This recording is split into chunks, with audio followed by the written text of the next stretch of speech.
If you want to get in on the action, we want to hear from you. Email us at faderoutemail@gmail.com with your questions, comments, picks, segment suggestions, you name it. We want to hear from you. We're on Instagram too. Slide in our DMs at Fade Route Podcast. Get at us.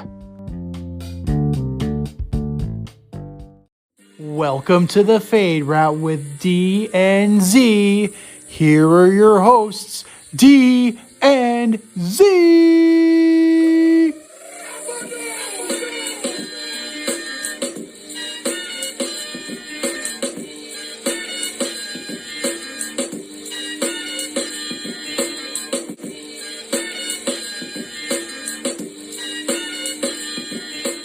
Welcome, everybody, to this week's episode of the Fade Route with D and Z. I am Z, and we got a great show for you. We're talking a lot of football. We're talking hoops. We're talking a little bit of baseball with this foreign substance cheating scandal and Josh Donaldson, name-checking Garrett Cole, and hopefully there's going to be a fight in Minnesota tonight. But, maybe that's me. Maybe I'm just rooting for that kind of mayhem. And we're going to be talking a little bit of hockey, too, as the NHL and the entire nation of Canada have come to an agreement. But let's start with a little bit of NBA awards. Came down yesterday that Nikola Jokic, all-world center for the Denver Nuggets, was named MVP. So, congratulations to Nikola. He is one of the few European-born players that have won that award. Himself, Dirk Nowitzki, and Giannis Antetokounmpo. And he's also the highest or lowest, I guess, draft pick to ever have won the award, taken 41st overall. So that's a second-round pick. So that really tells you that you really can find value anywhere if you look hard enough and your scouting department is really good. The funniest part about it is that it wasn't even on stage. They weren't even on air when the pick was made. It was during a Taco Bell commercial. So hopefully he's living Moss and he gets some free gorditas and chalupas and whatever the hell else Taco Bell sells.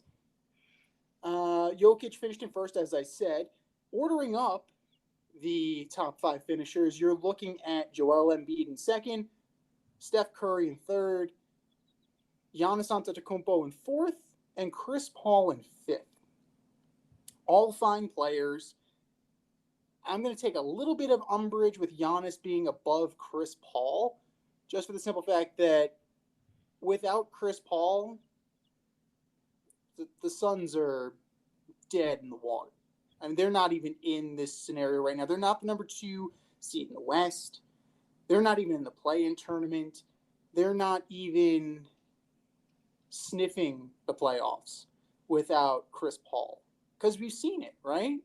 Ryan McDonough's team, an experiment with Ayton and Booker. It needed the veteran presence. But Jokic is a dominant force for sure, especially in light of the Jamal Murray injury. Had to carry his team. You're looking at average of 26, 10, and 8, and shot almost 60% from the field. So, yeah, he's a big man. Yeah, he's going to, lower percent shots. But either way, you kind of have to, give the big man his due. And here he is. I've known this guy since our days on Carousel Shoes, flight crew through and through, the last QB in St. John's history. What's up, D? How's it going, man? Yeah, I don't have any problem with them picking Jokic as the MVP. Definitely carried the team at certain points throughout the year. Guy is like a walking triple-double. It's unbelievable the talent and the skill set he has for being such a big guy. His ability to pass, rebound, shoot. I think an argument could be made for Joel Embiid. I think an argument could really be made for Chris Paul, like you said. I mean, the Phoenix Suns finished in 10th last year. The roster is pretty much the same. All they really did was add Chris Paul, and they come out on top in the West. They oust the Lakers in the first round. So, you know, it's hard to argue against Chris Paul. I thought he would have finished a little higher. I know James Harden didn't play enough, but I thought he warranted more votes. I thought he would have ranked a little higher. Um, Unfortunately, this award has become just it's just a media thing now. I mean, even LeBron James. How is LeBron James? I mean, LeBron James missed a lot of games, but the fact that he's not in contention, you know, I don't buy into the award anymore. What about John Morant? I mean, John Morant had a fantastic season. You Yeah. know, I so concur. I definitely concur. James Harden definitely missed a lot of time, and it's one of those things that your greatest ability is always your availability. So James Harden, I mean, this has been the Nets have had this in the bag for a while, so they had the opportunity to kind of nurse players along. And you saw it with KD, you saw it with Kyrie, all of them took their sweet time nursing some injuries and had the load management scenarios. And it makes you wonder that, whether or not it's a kind of situation where that kind of thing where load management will cost people awards and then hit them in the paycheck. And it makes you wonder that in the future, are guys going to try and lobby to play because there are going to be incentives in their contract? yeah, I don't know. I don't know. I mean, it just like Dame Lillard. Like, I mean, I think they need to maybe clearly state what the award is. Is it the best player this year, or the most valuable player to his team? Because those are two different things, right? I mean, Oh, totally. You take Dame Lillard off of the Blazers, and what are the Blazers? I mean, you take Chris Paul off the Suns. I know what the Suns are. Okay. We've seen it. uh, yeah, we see you. If you take James Harden off the Nets, I think they're still winning playoff games. So I think for me, it's always been it's the most valuable player to his team. So Jokic this year, got no problem with it. I just would have liked to see some other people finish a little higher. I agree. I'm fine with Steph finishing second. Finishing Yeah, third too. I'm good with that. Joel Embiid. We're going to be talking more about the Sixers in a little bit. Like, as far as regular season goes, he did a fine job. So, like, everybody who placed in the top five certainly has an argument. yeah, But it definitely it's good to see the new blood kind of break through, though, because like you said in the past, and I've concurred with you, it's one of those awards that LeBron James could win every year. Yeah, every year, 100%. and especially give some love to the Midwest, give some love to the Denver Nuggets. They're not the sexy team. The expectations aren't as high as the Bucks or the Sixers or the Suns once they got Chris Paul. So, I mean, even the Warriors, but even before Klay Thompson got hurt, and once they started to pick up their play, like, expectations definitely rattled up. So, credit to Jokic doing what he was able to do and really, show his worth as a big man.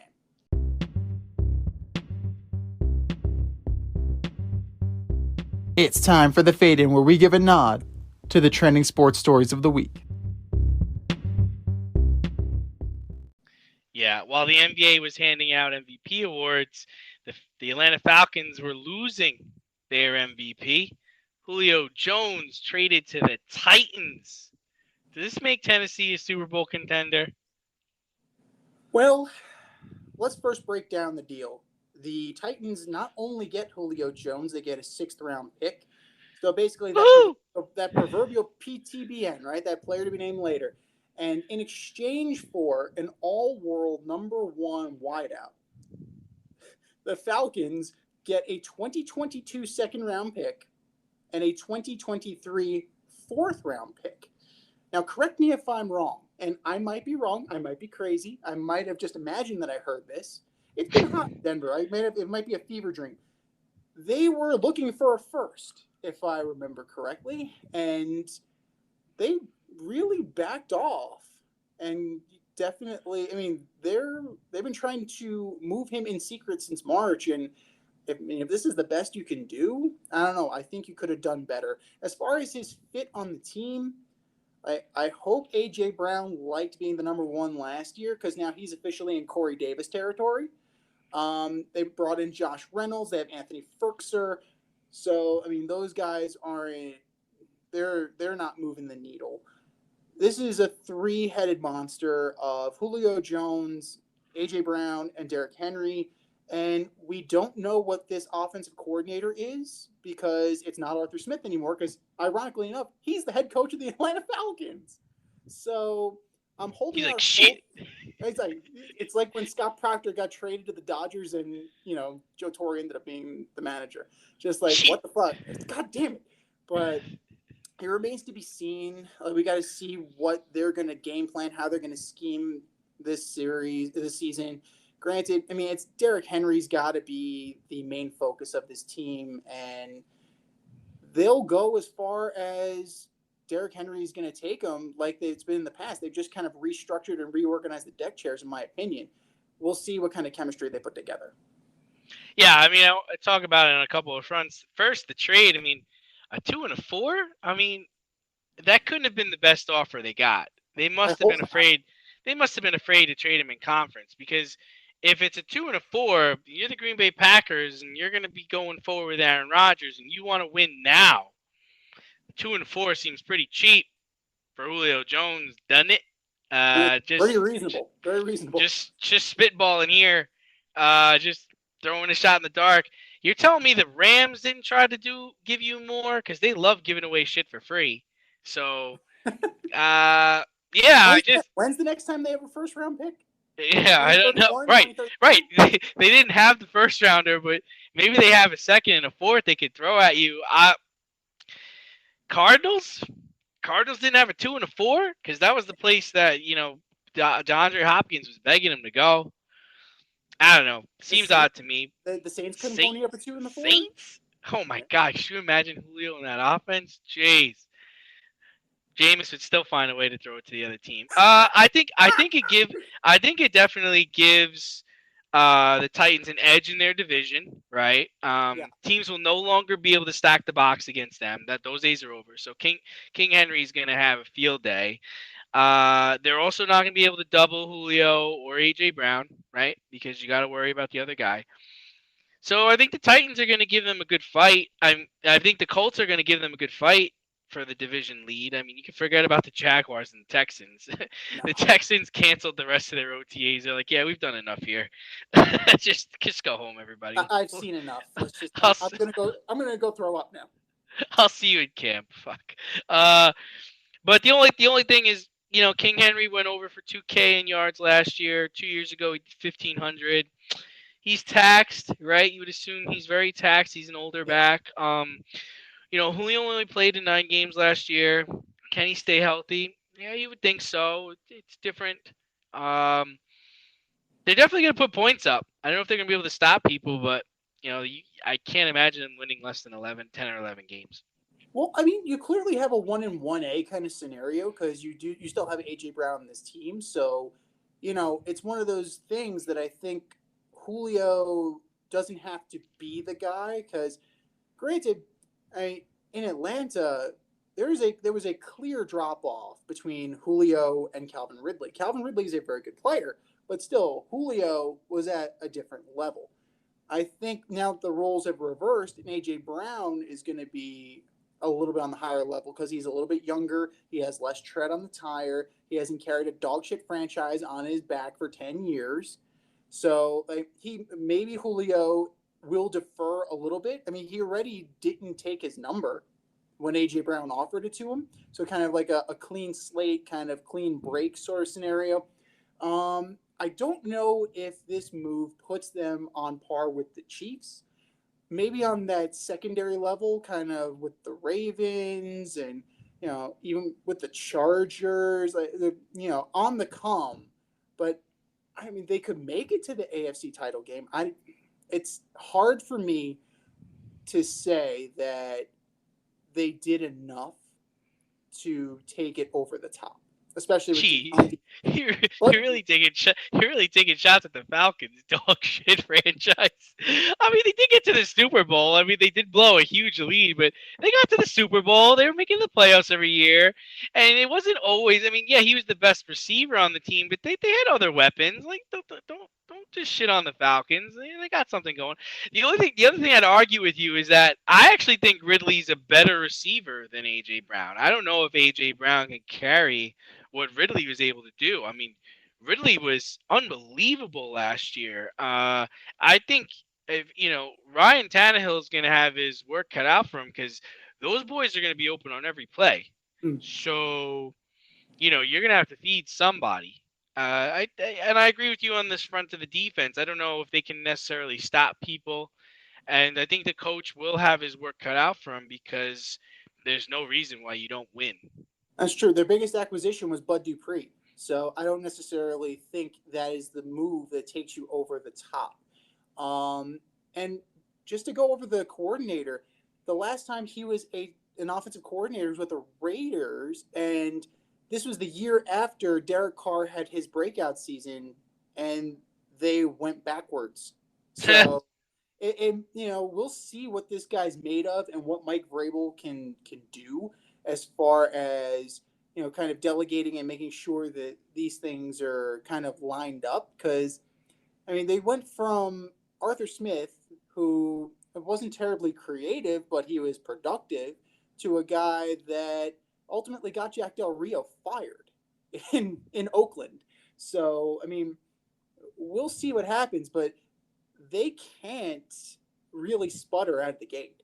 They need to hit the ground running if they really want to be successful in this division. The They might snag a wild card if Carson Wentz is actually able to make the whole season. Otherwise, like you said, they're definitely in the hunt for the division. They could definitely pull off that division win. It's that next step that we need to see them take. Ryan Tannehill, we've seen him take it from Dolphins Tannehill to Titans Tannehill. Now the rest of the team has to do it too. Yeah, so the Titans coaching staff definitely has their work cut out for them because they're going to have to. A lot is going to be expected from them. A lot was expected from Terry Stotts over the last few years, and he's out in Portland. Fair or foul? Terry Stotts hitting the road.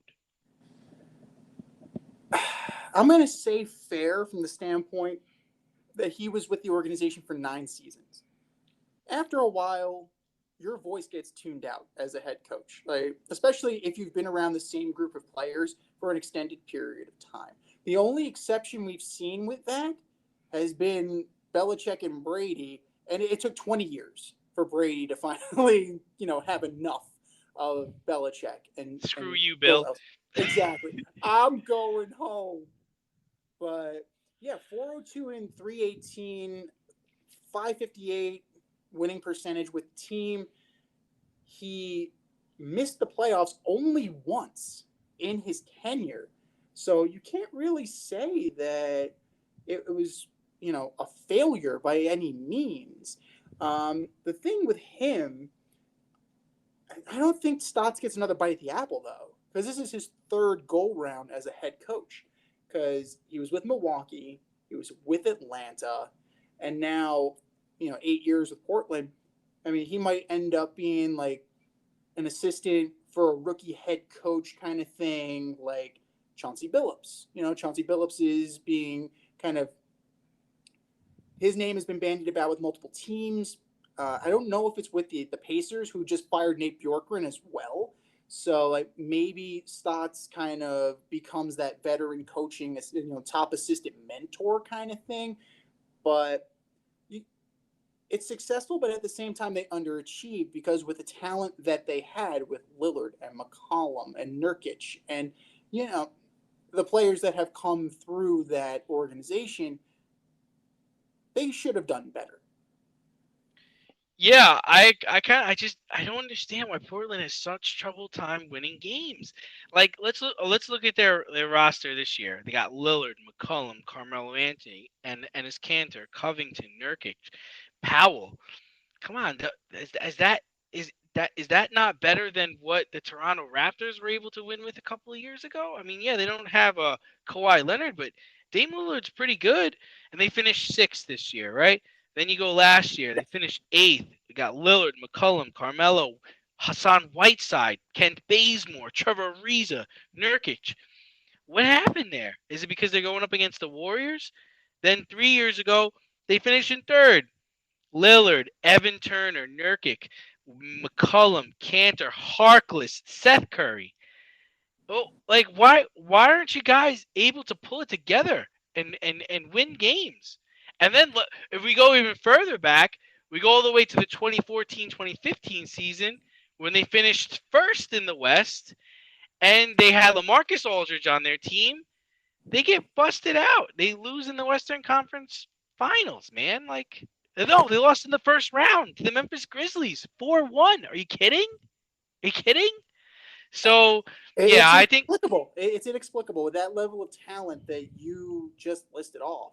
And you can't say that, it's been, a stagnant group of guys, because they've been rotating players through. The core has been the same of McCollum and Lillard, but there's been a rotating group of glue guys and, also rans. So I don't know. At some point, like, maybe it is something. Maybe it's just the core of the. Maybe it's just that McCollum and Lillard don't make the players around them as better in the postseason as they need to. They're great regular season players, but maybe they just can't take the rest of the team to that next level. I don't know. Yeah, I don't know. It's very strange to me because they have good players, they have good attendance, they're in a good market. I mean, is it because you're going up against better teams, but you're not, even when you get to the playoffs, you're not even getting to the next round. Like, you're Right. not even advancing. So I think it was warranted. I don't know if they're gonna do better.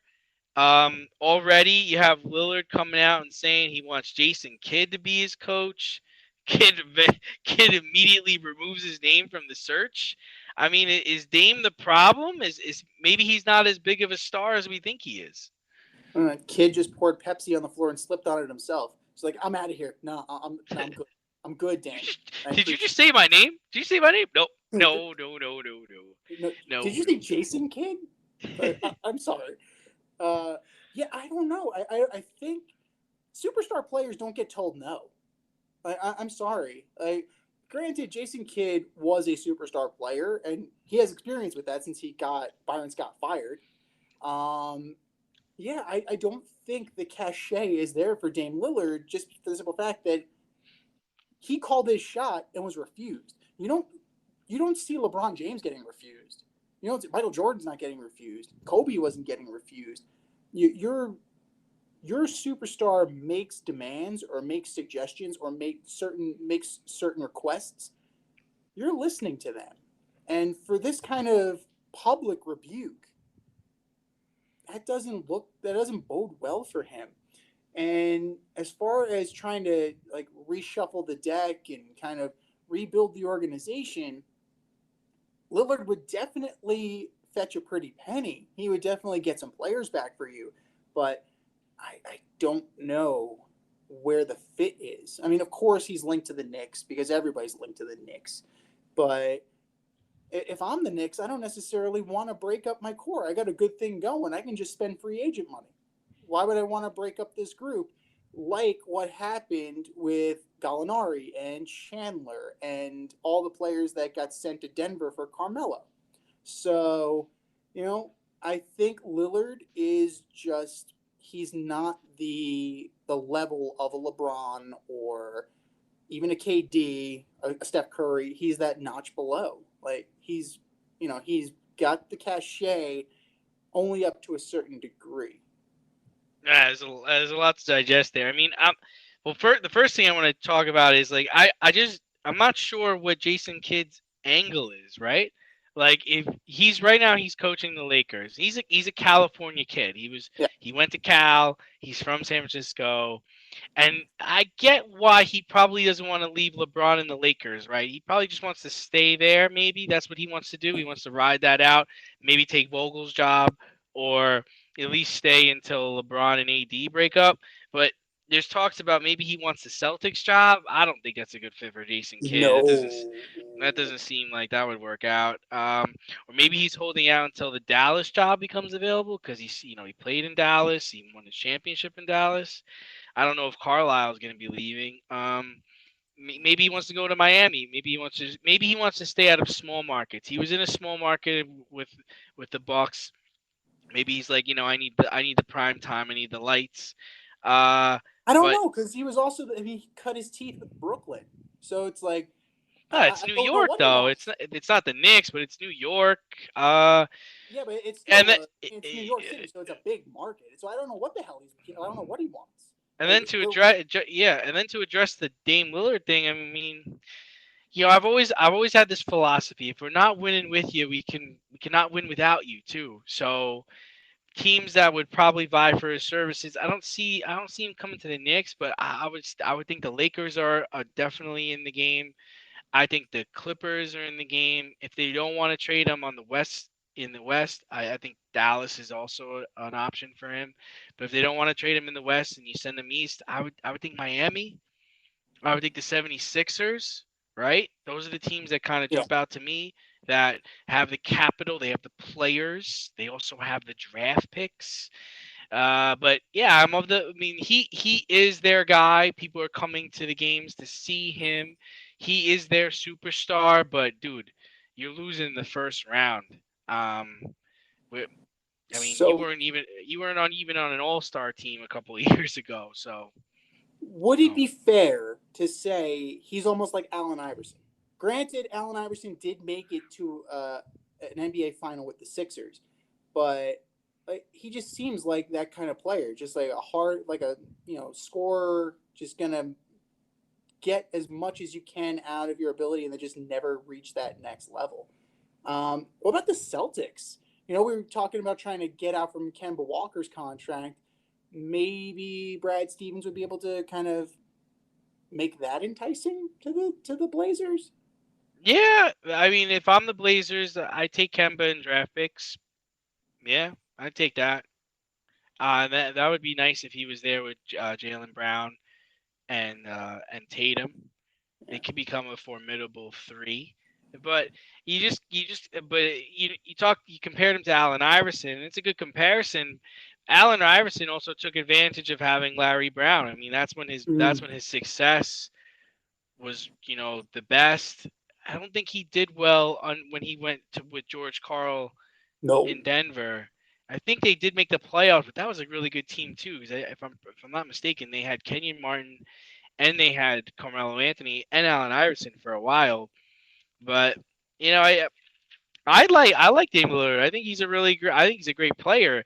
I just can't figure out why they can't win games. I can't figure it I out for don't the life know. of me. It's the whole is not equal to the sum of its parts. It's a weird situation. It's been like that for a while. I mean, go back to Rashid and Damon Stoudemire, like Marcus Camby. Like they never Yeah, achieved well, what they should have yeah, achieved.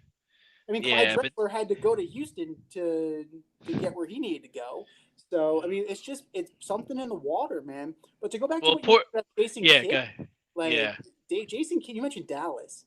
Imagine that Jason Kidd mentoring Luka Doncic. That yeah. would be crazy.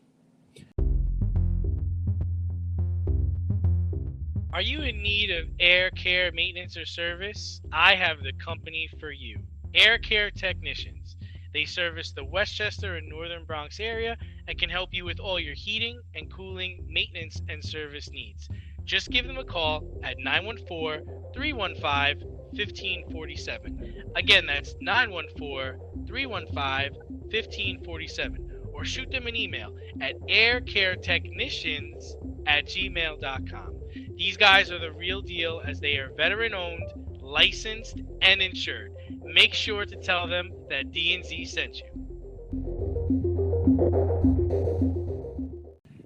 But speaking of Luka Doncic, he played lights out, and the Clippers still beat the Mavericks in Game 7. And they now draw the Utah Jazz. They have any shot whatsoever? Uh, you know, the way they played, I'd have to say yes. I mean, the way they responded against the Mavs, I mean, tells you everything you need to know about the Clippers. They're 100% capable of going toe to toe with the Jazz. The Clippers lost the first two games of the series and then went on to win four of the next five games, three of which were in Dallas. Despite superstar Luka Doncic scoring 46 points in Game 7, the Clippers were able to fight through adversity. I see this series going 7 games. I can't see how it doesn't. And the team that deserves to move on is going to move on. I mean, Kawhi Leonard was not going to let them lose that game against the Mavericks. Yeah, he only missed 7 shots in total in the whole game. Meanwhile, playoff P missed 16. Ugh, he's a volume shooter. He's volume. He'll make it up in volume. Iceman, rain dance. Oh my gosh! But you know what? Playoff P actually scored over 20 points in Game 7, and also in Game 1 against the Jazz. He had 20 points. Kawhi Leonard had 23. So they definitely brought it. But Donovan Mitchell, when you put up 45, like, and you're just going to be, you better win. Like, you better win with the cast around you. Like, Rudy Gobert was able to chip in, Bogdanovich was able to chip in. You're able to get Jordan Clarkson had 18 points. You did what the Mavericks couldn't do, and that was Wait a kind of minute. spread it We're, out. we're gonna go back to playoff P for a minute because yeah, he had 22 points, 10 of which came from the free throw line. Okay, I'm pretty sure that if I let you take 23 shots, you can get me close to 20 points. You might get 15. If I gave you 20 shots in an NBA basketball game, I give you 23 shots. I think you get 10. I think you get 15, 20 points. Well, if that's the case, then I could be the starting point guard for the Sixers. But we're going to talk about him next. But That playoff. guy. But like, it was about time that Paul George actually did something. Granted, he should. As a professional athlete, professional basketball player, you should be nailing free throws. And in Game 1, he was 9 of 10. But you know, He's great when there's nobody guarding him. That's for sure. oh, gee. Again, comps to Ben Simmons. We're going to talk about him next. He But also knows how to dish out assists. He had 10 assists. He really knows how to get it to the guy who could score. wait a damn second. Just wait a second. Are we talking about Paul George or Ben Simmons? My goodness, I didn't realize the parallels between the two until you just started putting them together in my brain. But all this, all the jokes aside, the Clippers still only lost by 3 in Game 1. So I'm with you. This is going to be a knockdown, drag out series, and if Donovan Mitchell is able to have another game like he had in Game 1, I definitely see the Jazz moving on. But we know that Kawhi Leonard is, he's silent but deadly. He's a fart. He's one of those guys that he's not going to say much. He's going to let us play, do the talking, and we've already seen him. We've seen him put the dagger in a team. So I'm not going to count Kawhi Leonard out. But this is going to be the series to watch. Another series that's going to be really good to watch is the Hawks and the Sixers. Hawks blew a 20-point lead, but they still beat the Sixers in game 1 by 4 points. Who should be more worried, going into this series? I got to say it's the Sixers. I mean, the Hawks, they're playing a little bit of house money. Not from the sense that, they survived the Knicks. I mean, the Knicks showed that they peaked too soon. They were a year too early. The Hawks, outside of Clint Capella, they don't have a lot of experience. Danilo Gallinari as well. They don't have a lot of playoff experience on this team, and the younger players, they definitely are getting their exposure to it. Whereas, the Sixers, as always, they're combustible, as always. Like Joel Embiid, I am surprised that he's playing, especially if if the meniscus tear diagnosis is accurate, that is very surprising to me. But the big story and the reason why the Sixers are in more trouble is the play of Ben Simmons. 35 minutes, 2 of 3, 4 points, 7 assists. If you're only going to take 3 shots, you better be putting up double digit assists. And they're not even contesting his shots. They're just like, here, man, we know you're going to miss. Just No. Yeah. you're good. They You're don't. good. Everybody, fall back. Fall back. Do it. Do it. We Shoot. dare you. Shoot. I double dog dare you. So you can't. It's going to be Embiid and a bunch of guys again. It was like before Ben Simmons got there. So I'm worried if I'm a Sixer fan. He can't even play defense. He couldn't even stop Trae Young. Trae Young was blowing right by him. I don't know if that was the mindset, like, oh, let him go. That's what it seemed like. Let him go, Toro, ole, ole. I, I only 6 shots. Like, what are you doing? I agree with you. I think it's really the 76ers need to be concerned because if Embiid has to miss a game or two because of his knee, you can't rely on this guy to score points. I just don't. I haven't seen Ben Simmons play enough to knock him, but No. it's hard to see what everybody is glamoring over him and how great he is. I don't see his wizardry on the basketball court. He's It's a like point people guard still that just remember him from LSU. Like that's when he really had like the bloom was really on the rose for him in college, and I think people still see that. But I'm with you. I don't see it either. Not the pro see, level. he seems like a poor man's Michael Porter Jr. I mean, that's what it looks like, right? I mean, I'm pretty sure Michael Porter Jr. could do everything he's doing. And Michael Porter Jr. scores more points. Yeah. Guy can't shoot threes, basically dribbles the ball up court and then starts the offense and he disappears. I think the Sixers need to get this series over quickly. I think the deeper it goes, 6 or 7 games, they run into a problem because you could lose Embiid for 1 or 2 games. He's clearly the best player on the court. It's unbelievable how much his game has elevated since he's come into the league.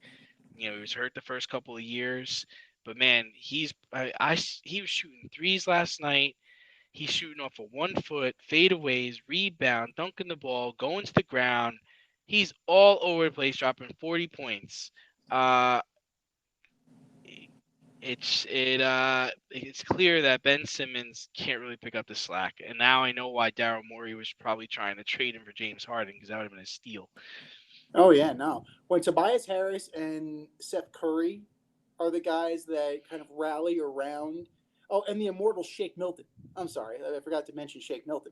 If those are the other guys that are going to rally around Joel Embiid, like that's going to be, that is going to be an issue. They definitely need Ben Simmons to step his game up because if you're just going to be, if you're only, like I said, if you're only going to take 3 shots, you better have double digit assists. And I mean, he's great. He was plus 10 in game 2. So, I mean, okay, that's fine. Good. So, I mean, it's something to build on, but 4 points, that's not going to cut it. Right. You're playing 35 minutes, like 35 minutes for 4 points. Yeah, another team that could be in trouble are the Bucks. Surprisingly, the Nets blew them out without Harden. Can the Nets win it all without James Harden? This team was set up from day one to be in this position.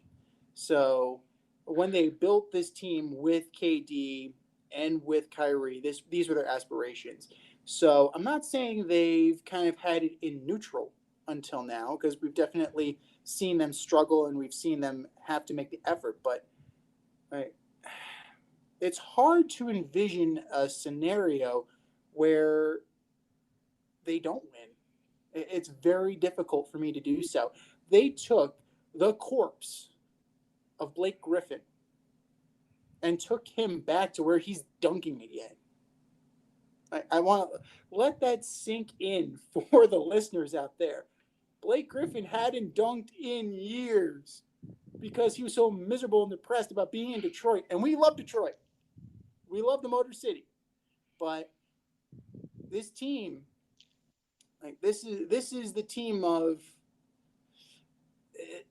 it's the team of destiny. So if they can get something from Harden, great. Hamstrings are tricky business. And he only played what? He played a Gordon Hayward, right? He only played like 45 seconds in the first game. Yeah, it was really quick. It was really quick. So that's the thing. He could probably take this series off, and then you have a healthy, rested James Harden for the next round. Like that is something that is intriguing to me. So they can definitely win it without him, just from the simple fact that other players seem to be stepping up and filling the void. Like Mike James. Who the hell is Mike James? He was playing in Russia, I think, at one point, and now he's here. So the cast of characters around the big two, as of right now, are bringing it. So why not? Yeah, I would even argue to keep him out until the finals because a hamstring injury, if he pops it, it's Mm-hmm. over. So, I mean, clearly he was out earlier with this problem and now it's back again. So, you don't want it to become more serious.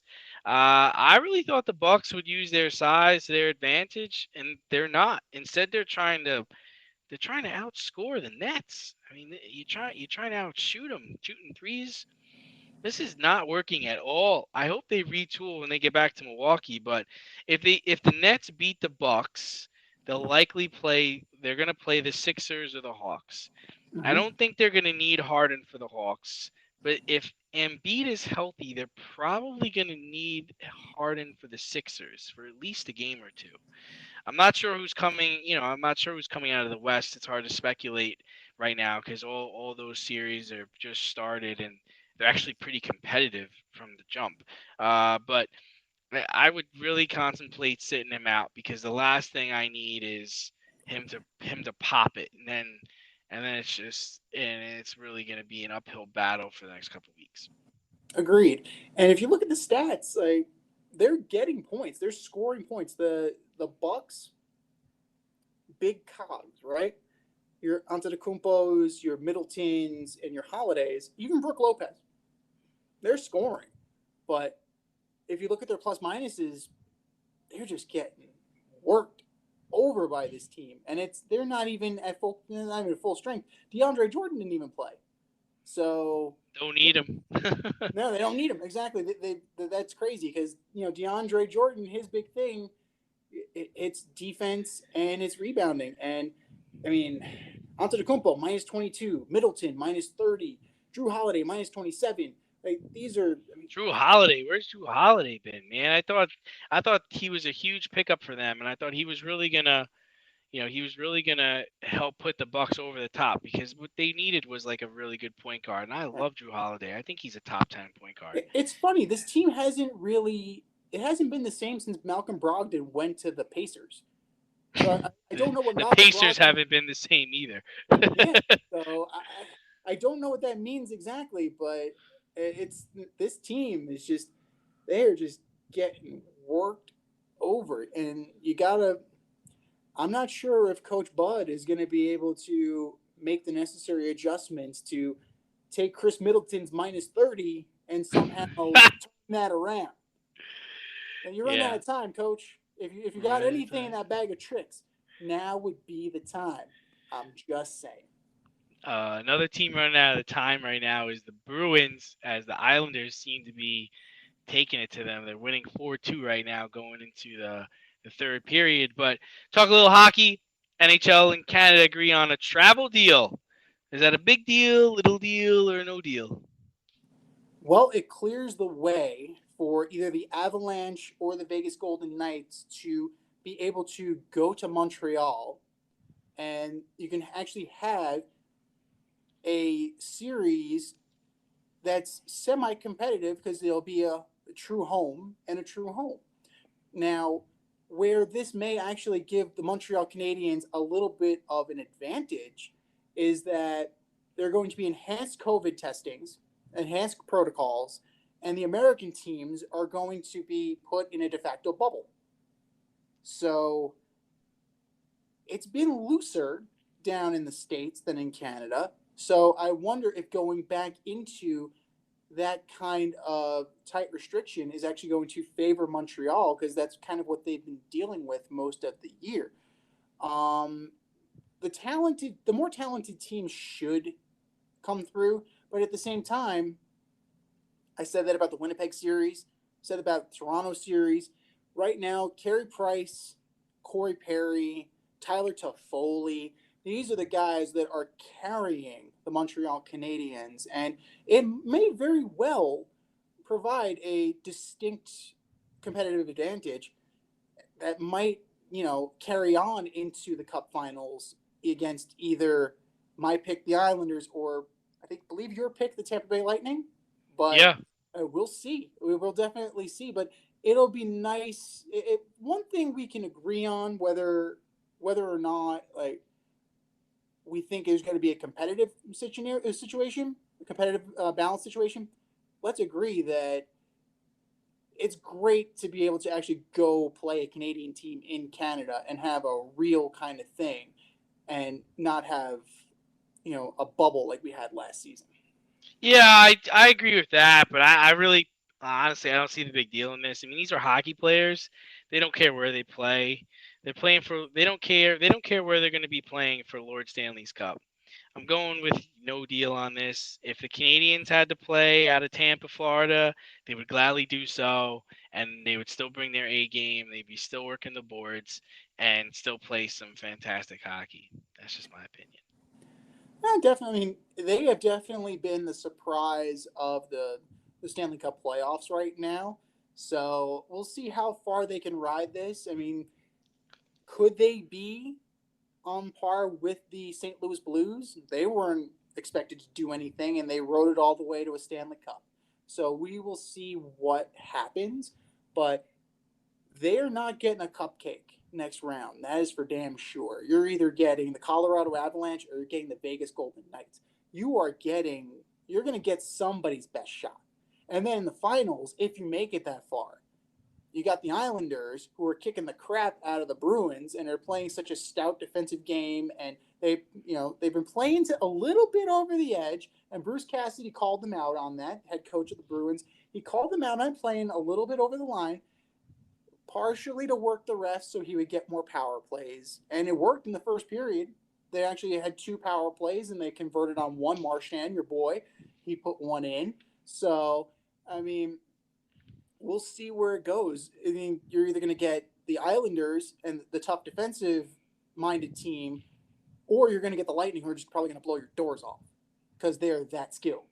So, it'll be great if Montreal is that story, because the last time a Canadian team won was the Montreal Canadiens back in 1993. So, it would be great for hockey, but we'll see what happens. It doesn't look likely. Let's just put it that way.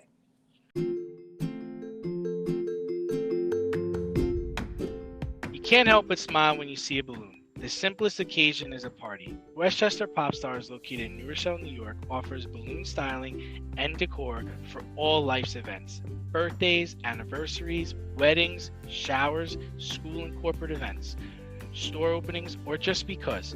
Westchester Pop Stars takes balloons and shapes them into works of art, creating decorative installations for your special occasions. No event is too big or too small, and their custom personalization service is top notch. Westchester Pop Stars is a private studio, quickly expanding. In-person consultation is by appointment only. Send an email to westchesterpopstars@gmail.com for more information or to schedule an appointment. No need to hire an event stylist. All you need is balloons. Currently servicing Westchester, Putnam, New York City, and Connecticut. To find Westchester Pop Stars, search for them on Instagram, Facebook, or Google.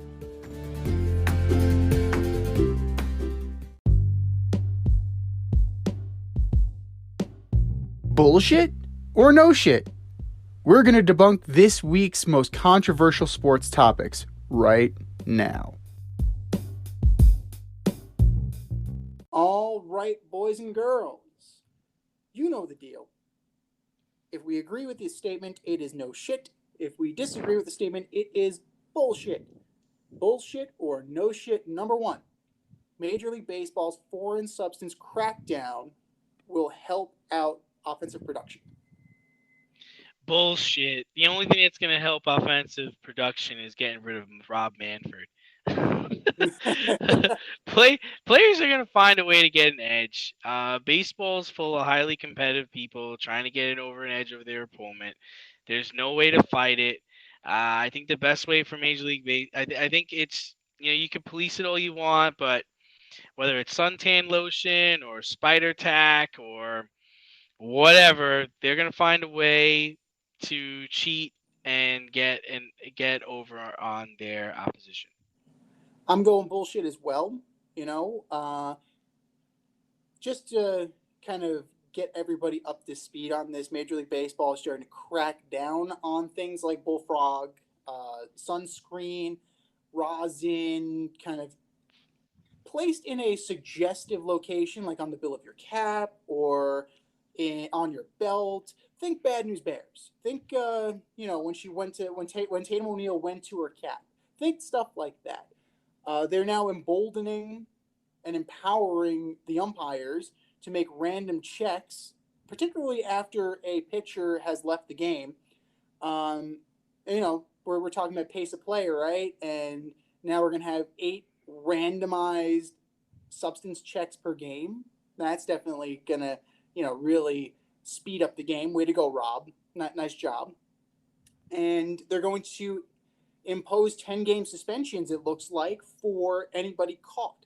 Now, the only thing that's going to help offensive production is minimizing the shift to some degree, players just getting better. Like, God forbid, right? You're in a competitive sport, you want to get better. And the third thing is just kind of preaching away from launch angle. Bill Ripken was talking about this. It's not like now it's infiltrated youth sports to where you have 10U coaches and you have 8U coaches trying to teach launch angle to kids who aren't strong enough to make this happen. And it's not just an uppercut swing, but that's what's being taught. Oh, just get it in the air however you can. And that kind of philosophy is what drags down baseball to where you're emphasizing 3 true outcomes. There's no action and there's no offensive production. And the one thing that I think is good about the substance kind of situation is that immediately the two guys that are dealt a blow, Garrett Cole and Trevor Bauer. So they've actually been tracking. They tracked recent starts and then stats regarding spin rate after this was put into after this was put in motion, and there was a decided drop in spin rate. Now, whether they're correlated, whether there's an actual connection, remains to be seen. But Josh Donaldson thinks so, to the point where in a pregame interview, he all but said Garrett Cole is doing this. So, Mr. Launch Angle versus Mr. Spin Rate, I want to see that. I want to see a steel cage match between the two of them. And I don't know who would win, to be honest with you. But you want to up the offensive production, teach people to hit the ball. That's it, plain and simple.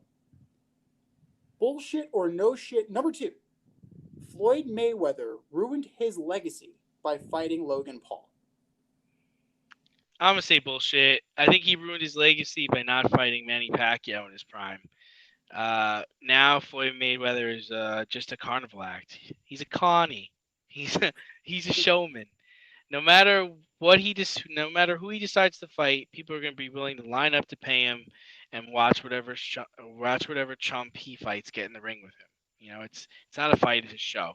After the match, everyone's laughing, hugging, and kissing because they made so much money and all these people watched it. There's no ruthlessness. There's no anger. There's no intent there. It's not like Mike Tyson and Evander Holyfield or Muhammad Ali or Lennox Lewis or any of those guys. Again, those are heavyweights, but There's no fire. He is what he is. That's it. I'm going bullshit as well. It's been a series of spectacles. You had the McGregor fight. You had the Chinese fight with the mixed martial arts kickboxer. You know, you had this. You know what? At this point, Floyd Mayweather is just taking a shit in the middle of the ring, and then he's rubbing every fan's nose in it because they spent $50, right? $50 on this pay per view, this freak show with Chad Johnson fighting in the undercard. And what did you get? You got all these rules in place to where there couldn't be a winner. So it was just a scenario where, might as well just put up a banner and said, we're not going to do anything because we got your money. That's what we're here for. Same thing with the McGregor fight. I remember it was going to be a big deal, but they gave a little bit of a show, and then ultimately that ended up going too long, and it definitely felt like the fix was in, and it didn't really matter because they got your $80 and they got their multi-million dollars. At the end of the day, that's what matters. Shit, he even fought the Big Show at WrestleMania. Shout out to Paul White. Friend of the But program. friend the program, well, but at this point, I agree. He's in it for the money. He's in it just to keep his name out there, and it's I don't like the fact that he's rubbing fans' nose in. And same thing for Logan Paul too. So like this YouTube fighter crap. Just like if you want to show how tough you are, go in there with a real fighter under real rules, to where you might get hurt. And I don't know if you saw this, but he actually did legitimately get knocked out. It looked like Floyd Mayweather was holding him up just to kind of get his feet under him so they could continue the exhibition. So, put him in there with a real fighter, and who knows what's going to happen. And kudos to Jake Paul, because his next fight is against Tyron Woodley, who's got punching power. You're not fighting a wrestler this time. This time you're actually going to fight a guy who could put your lights out. Bullshit or no shit. Number 3, the USFL will be successful this time. It's such a loaded question, but I'm gonna say no shit on this one. The key to the USFL success is going to be a spring league. Don't try to compete with the NFL. Play in small arenas and make it gambler friendly. Not kid friendly, but gambler friendly. Be sure to play in states where gambling is legal. Become a farm league for the NFL. Before you can compete with the NFL, you need to be a farm league for them. Okay? You need to play competitive football. You can't have people out there who can't make 5 and 10 yard passes. You got to make sure these quarterbacks are accurate. They can get the ball down the field, and they can be an exciting player. Build a European base and build the brand in areas the NFL does not exist, or it's not deep. Allow for amateurs to join a league, meaning don't require a year, maybe just require a year of college or so you can try to get young talent into the league, somebody that the NFL could watch, or other people could watch, and then create a system where the top players get the most money. That incentivizes things. That's the key to success here. I know they need a TV deal, but maybe you start off where you only have 1 or 2 games on TV a week. I know that TV, you're gonna have to suffer for a couple of years before you really make some money.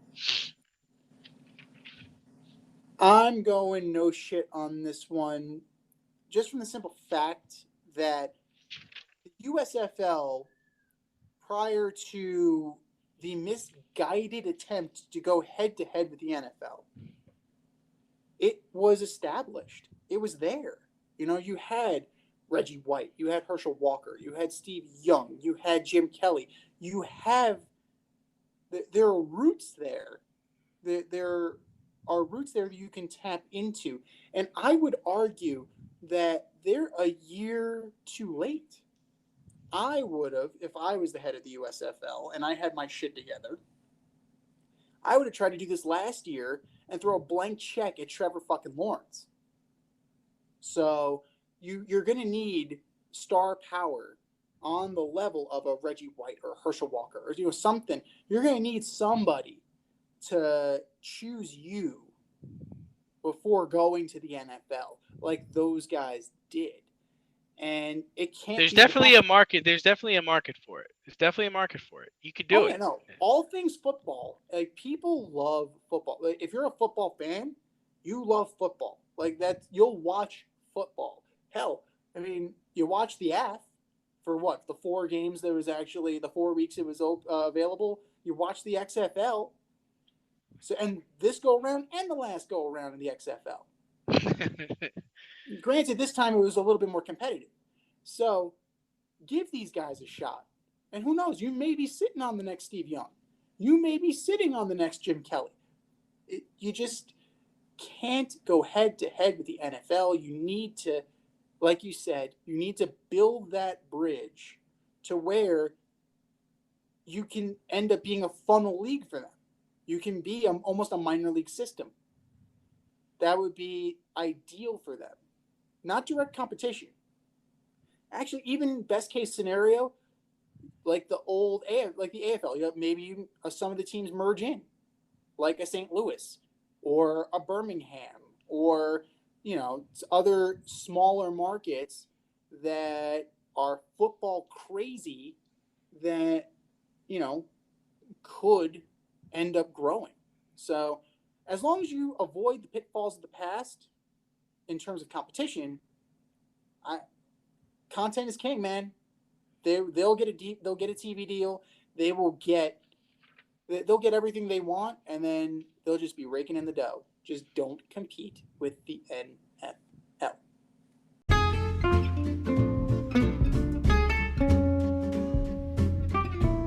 I'm getting hungry over here. Should have cooked up some dinner.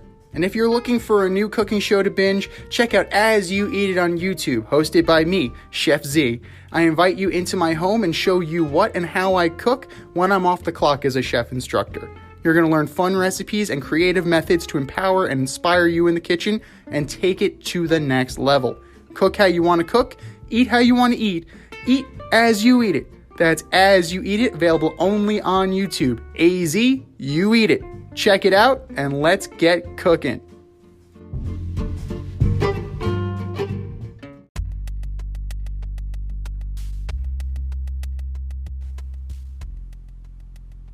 Order up! All right, boys and girls, in honor of the Julio Jones trade, we are going to order up the wide receiver duos in the NFL from 5 to 1. Who you got, D? Man, this was a tough one. I thought it was going to be a lot easier than it was. So I'm going to start with the new team. AJ Brown, Julio Jones, definitely formidable. My number 4, if this guy is healthy, I think it's going to be DeAndre Hopkins and AJ Green. I think they're going to make quite the duo. Number 3 is going to surprise you. I have Deebo Samuel and Brandon Ayuk. I would love those guys to be my 2 wide receivers. That would be so awesome. I think Brandon Ayuk is so good. He's going to be like one of the guys I make sure I draft in fantasy this year. He is really, really talented. Number 2 might surprise you too. By the numbers, it's CeeDee Lamb and Amari Cooper. Amari Cooper is like one of the best wide receivers in the NFL. And numbers wise, guy just gets catches, gets yards, scores touchdowns. I think CeeDee Lamb is super talented. He's another guy I'm going to go after this year. He could probably be. He reminds me of Antonio Brown. I think he has Antonio Brown qualities and gifts that we're going to see down the line. And my number 1 is the reigning champs. It's Mike Evans, and you could put Chris Godwin in there, or you put in Antonio Brown. I mean, they're just elite. Chris Godwin could be a number 1 on another team. He doesn't drop a lot of passes. Mike Evans, he misses balls sometimes, but at the end of the day, he comes up with tough catches when he needs to, and he can drive in the. I've seen him in the red zone catch the ball at the 10 and run 10 yards with two people trying to pull him back. So those are my guys. And a fine list it is. I mean, a couple of big surprises. So, I mean, kudos to you, man. I will definitely, I will give credit where credit is due. I did not expect the Cowboys to be on that list at all. I didn't expect the, Samuel and Ayuk. Wow, that's pretty, that's bold. That is bold to say the least. And I mean, a couple of runners up for me that almost made my list. I really like DJ Moore and Robbie Anderson, but Robbie Anderson, he just doesn't have the talent level that DJ Moore does. I was really tempted to put Cortland Sutton and Jerry Jeudy on my list. I love DJ Chark. He's one of my favorite players. Him and Marvin Jones are teaming together this year. And the team that got bumped out was Keenan Allen and Mike Williams. Mike Williams he's not as good as Keenan Allen. They're not that good of a pair. Mike Williams is definitely the deep threat there. And a surprising one was Devontae Parker and Jalen Waddle, because I just think they got a lot of talent. It's a lot of talent. But we'll see how they do this year. We definitely will see how they're going to do. As a rule for my list, I didn't put any of the newer groupings together, even Slayton and Galladay. I didn't put any of the guys that just got together this offseason. They're not on my list for the simple fact that we haven't seen them play together yet. So these are established guys, established tandems that are putting up numbers, producing, and helping their team win now. So for me, number 5, Mike Evans and Chris Godwin. Your reigning champions. Like, your 1 is my 5. I like what they can do. Granted, their numbers suffered from the embarrassment of riches that was the Tampa Bay Buccaneers, but they're both very solid pieces, and I think this year they're going to have even greater success. Number 4 for me, Stephon Diggs and Cole Beasley in Buffalo. Like that's the thing about this kind of category. It's like it's super deep. You have so many choices you can do. Cole Beasley, this generation's Wes Welker. This generation, he's going over the middle. He's your heart and soul guy. He's getting those dirty yards, scoring occasionally. I think he had 3 touchdowns this past year. Opens it up for Stephon Diggs to go over the top, and Josh Allen can deliver. It's exactly what Stephon Diggs wanted. Number 3, and this might surprise you too, I have Justin Jefferson and Adam Thielen from Minnesota. Both of their numbers, their production was off the chart. It's just a shame that they had Kirk Cousins thrown to them. If they had a better quarterback, their results would have even been better. For me, number 2, the OGs on this group, on this list, Cooper Kupp and Robert Woods for the Rams. Steady Eddie, consistent, dynamic. We'll see what happens now that they transition from Goff to Stafford, if their numbers will even go to the next level. But as of right now, both of them, when healthy and on the field, not top-notch players. And number 1, in terms of production, in terms of star value, in terms of just dynamism, DK Metcalf and Tyler Lockett from Seattle.